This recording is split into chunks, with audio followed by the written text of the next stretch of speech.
ইরানকে ঘিরে চলমান সংঘাতের কারণে বৈশ্বিক অর্থনীতিতে নতুন করে অস্থিরতা তৈরি হয়েছে, যার প্রভাব পড়ছে দেশের অর্থনীতিতে। বিশ্বব্যাপী জ্বালানি সংকট রপ্তানি বাণিজ্যে বহুমুখী সংকট তৈরি করেছে। অর্থনীতিবিদরা বলছেন, সংঘাত দীর্ঘায়িত হলে এই সংকট আরও গভীর হতে পারে। তবে দেশে জ্বালানির সরবরাহ ঠিক রাখতে বিকল্প উৎস থেকে জ্বালানি আমদানির উদ্যোগ নিচ্ছে সরকার। পাশাপাশি উৎপাদনকারী প্রতিষ্ঠানসমূহে সকল ধরনের সহযোগিতা করতে সচেষ্ট রয়েছে। রিপোর্ট সুমন মাহমুদের। মধ্যপ্রাচ্যে চলমান যুদ্ধ পরিস্থিতির প্রভাব ক্রমেই ছড়িয়ে পড়ছে বৈশ্বিক বাণিজ্যে, যার সরাসরি প্রভাব পড়তে শুরু করেছে দেশের আমদানি রপ্তানি বাণিজ্যে। জ্বালানি পরিবহনের গুরুত্বপূর্ণ পথ হরমুজ প্রণালীতে ঝুঁকি বৃদ্ধি, শিপিং খরচের ঊর্ধ্বগতি এবং আন্তর্জাতিক সরবরাহ ব্যবস্থায় বিঘ্ন ঘটার কারণে দেশে বাণিজ্য প্রবাহে চাপ তৈরি হয়েছে।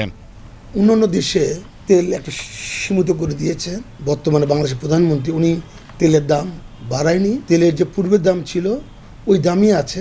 অবশ্যই কলকারখানা ব্যাহত হবে, তার কারণ কিছু কিছু জিনিস বাইরে থেকে ইম্পোর্ট করে নিয়ে এসে বাংলাদেশে তৈরি করে। এই জিনিসগুলো আপনি ধরেন যে ঘাটতি পড়বে, এই জিনিসগুলো টাইম মতো বাংলাদেশে আসবে না, এই জিনিসগুলো তৈরি করতে সময় লাগবে। এটা শুধু তেলের প্রভাব না, অর্থনৈতিক প্রভাব পড়বে। সরকার যদি এটা সঠিকভাবে নজর দেয়, যদি এটা ধারাবাহিকতা ঠিক রাখে, আমার মনে হয় বাংলাদেশে কৃত্রিম সংকট তৈরি করতে পারবে না। বাড়তি ভাড়া নির্ধারণ, সময়ের মধ্যে ডেলিভারি না দেয়া এবং কন্টেইনার জটিলতায় রপ্তানি এবং আমদানিকারকরা নতুন চ্যালেঞ্জের মুখে পড়ছে। জ্বালানি সংকটের মাত্রাও দিন দিন বাড়ছে। তাই অসাধুভাবে কেউ যাতে জ্বালানি মজুত করতে না পারে সেদিকে নজর রাখতে হবে। আর উৎপাদনকারী প্রতিষ্ঠানসমূহকে অগ্রাধিকার ভিত্তিতে জ্বালানি সরবরাহ নিশ্চিত করতে হবে।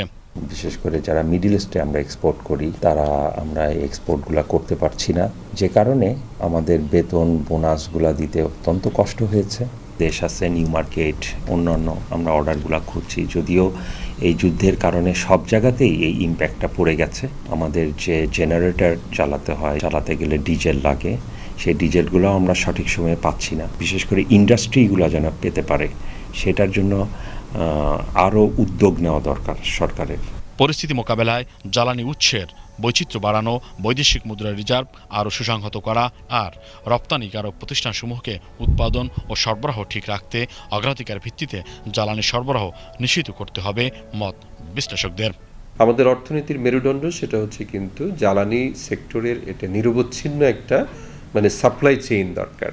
আর সেই সাপ্লাইটে মূলত আসে হচ্ছে আমাদের মধ্যপ্রাচ্যের দেশগুলো থেকে, বিকল্প সংস্থান থেকে জ্বালানির সরবরাহটা নিশ্চিত করতে পারি। রপ্তানিমুখী যে শিল্প, এটা যাতে কোনোভাবেই বাধাগ্রস্ত না হয়, তাদেরকে অন্যান্য ক্ষেত্রে যদি পরোক্ষ সহযোগিতা দেওয়া দরকার এবং সেটা যদি দেওয়া সম্ভব হয়, রপ্তানি আয় হয়তো প্রবৃদ্ধিটা ধরে রাখা সম্ভব হবে।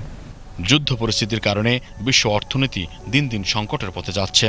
ইতিমধ্যে দেশে জ্বালানি সংকট কিছুটা দেখা দিয়েছে। উৎপাদন, সরবরাহ ও বিপণন কার্যক্রম অব্যাহত রাখতে কাজ করছে সরকার। Suman Mahmud, BTV news, Dhaka.